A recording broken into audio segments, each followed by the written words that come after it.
y person sy'n ennill Medal y Dysgwyr yn Eisteddfod yr Urdd, Sir Ddimbych, 2022 yw Joshua Osborne.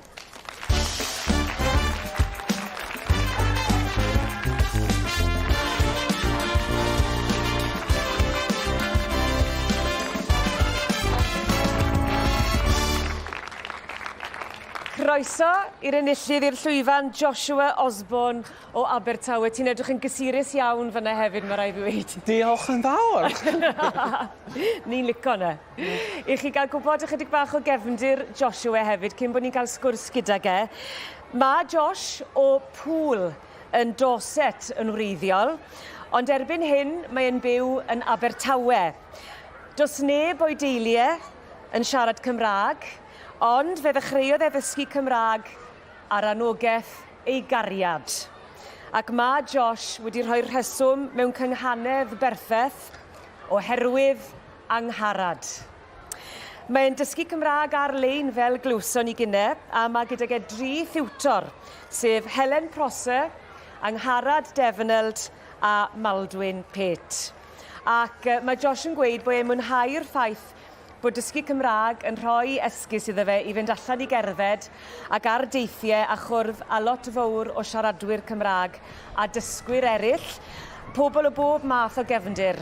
Ac ffaith fach arall ddiddorol i chi, mi oedd Josh yn casau ieithoedd yn yr ysgol yn Poole, ond bellach wedi dod i garu'r Gymraeg ac yn eistedd fan hyn wedi ennill Medal y Dysgwyr heddi.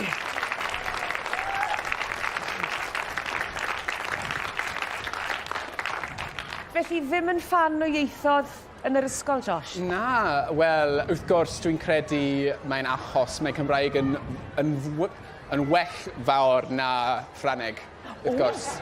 Mae Ffran yn ofnadwy.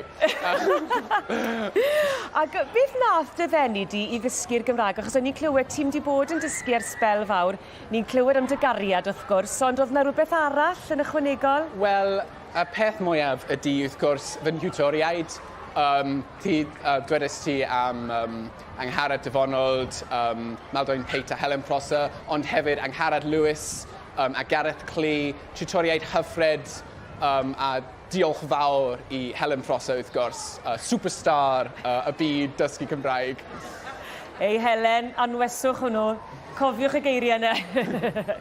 Ac yn byw yn Abertawe nawr ac yn mwynhau wedi ymgartrefu yma yng Nghymru yn Abertawe? Ie, mae'n hyfryd iawn. Dwi'n byw yn adar pyt. Dwi'n diolchgar iawn i byw. I'n byw yn Abertawe.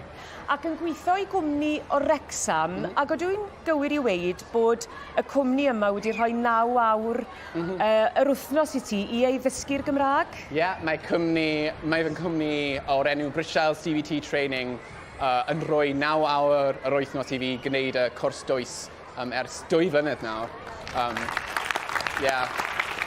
Maen nhw mor caredig.